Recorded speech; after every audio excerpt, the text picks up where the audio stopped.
dengar aku baik-baik. Kalau kamu sedang di tempat ramai, atau sedang sibuk, hentikan dulu. Ambil headset, atau earphone, pakai sekarang. Aku mau bercerita sesuatu, bukan cerita yang bisa kamu dengar sambil lalu. Ini pengakuan yang tidak pernah kuceritakan pada siapapun. Kamu akan mendengar hujan, napas, dan kata-kata yang mungkin membuatmu sulit melupakannya.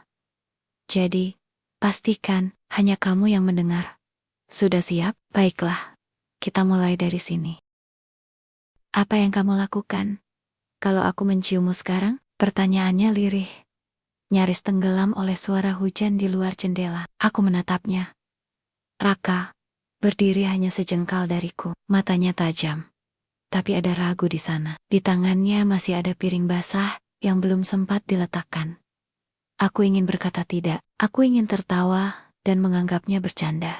Tapi entah kenapa, bibirku hanya terkatup, dan detik berikutnya, dia menurunkan piring itu, lalu mendekat, sampai aroma sabun, hujan, dan kulitnya memenuhi napasku. Apa suami ibu pernah menatap ibu seperti ini?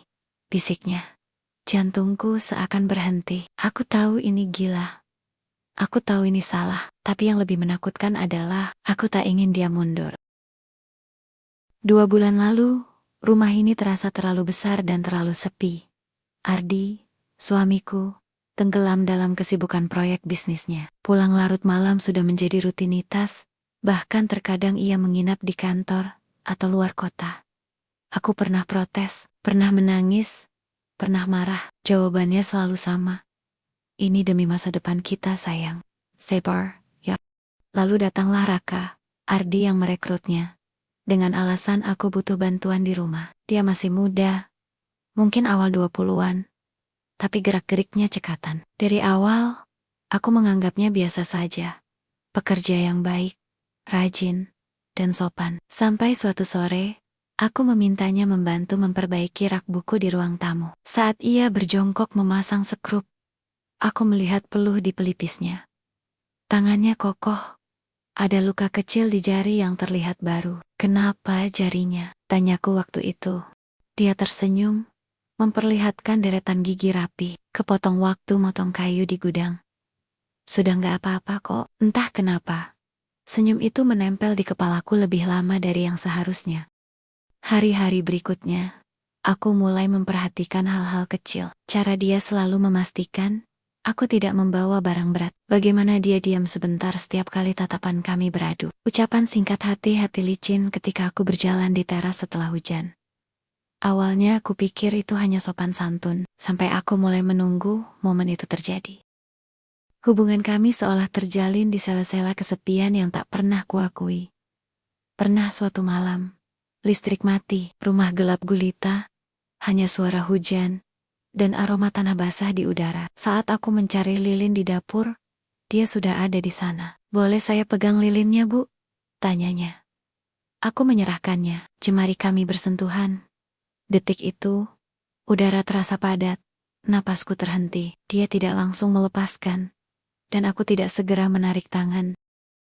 Di malam-malam lain, kami sering bertemu di dapur ketika aku tidak bisa tidur. Dia biasanya sedang membersihkan gelas atau menyiapkan teh. Teh hangat bisa bikin tidur lebih nyenyak, katanya, menyodorkan cangkir. Aku menerimanya.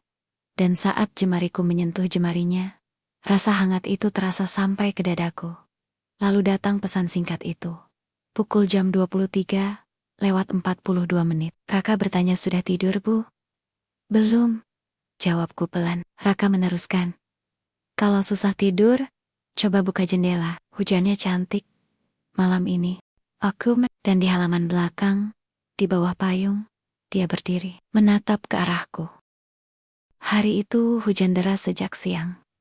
Ardi sedang di luar kota. Rama Sanyi. Raka baru saja mengangkat cucian dari jemuran. Bajunya basah, rambutnya meneteskan air. Tanpa pikir panjang, aku mengambil handuk besar dan memberikannya. Cepat ganti baju, nanti masuk angin. Dia menerima. Tapi sebelum pergi, matanya terkunci pada mataku. Terima kasih, Bu.